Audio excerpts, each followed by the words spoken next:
গোলাগুলির আওয়াজ আর বিস্ফোরণের শব্দে 4 দিন ধরে নির্ঘুম রাত পার করার পর স্বস্তি ফিরতে শুরু করেছে কাশ্মীর সীমান্তে। অবশেষে দুশ্চিন্তা মুক্ত হয়ে শান্তিতে রাত কাটিয়েছেন সীমান্তের বাসিন্দারা। খুলতে শুরু করেছে দোকানপাট, আবারও জমে উঠতে শুরু করেছে ব্যবসা বাণিজ্য।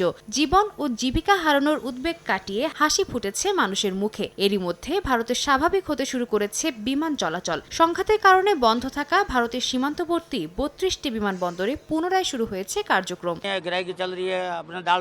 বাজার খুলে গেছে, আবারও ব্যবসায় বসতে শুরু করেছি আমরা। উপার্জনও হতে শুরু করেছে।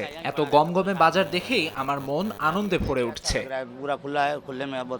মার্কিন প্রেসিডেন্ট ডোনাল্ড ট্রাম্পের মধ্যস্থতায় যুদ্ধবিরতি ঘোষণার পর এবার দুই দেশের মধ্যে শুরু হয়েছে আলোচনা। সোমবার ভারতীয় সংবাদ মাধ্যম এনডিটিভির এক প্রতিবেদনে বলা হয়, সামরিক বাহিনীর অপারেশনস বিভাগের মহাপরিচালক পর্যায়ের আলোচনা করেছে ভারত ও পাকিস্তান। এ সময় পরিস্থিতি নিয়ন্ত্রণে পরবর্তী পদক্ষেপ কি হতে চলেছে সে বিষয়ে দুই পারমাণবিক শক্তিধর দেশের মধ্যে আলোচনা হয়। এর আগে প্রতিরক্ষা মন্ত্রী Rajnath Singh, chief of defence staff এবং ভারতের 3 বাহিনীর প্রধানের সঙ্গে জরুরি বৈঠক করেন প্রধানমন্ত্রী নরেন্দ্র মোদী। তবে উচ্চ পর্যায়ের বৈঠকের বিস্তারিত কিছু প্রকাশ করা হয়নি।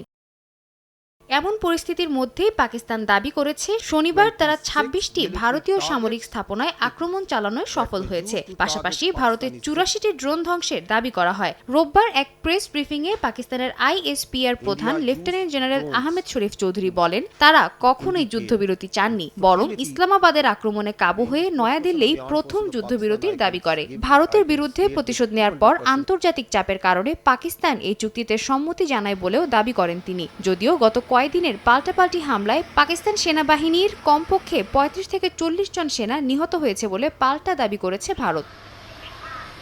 সাদিয়া তাসনিম, সময় সংবাদ।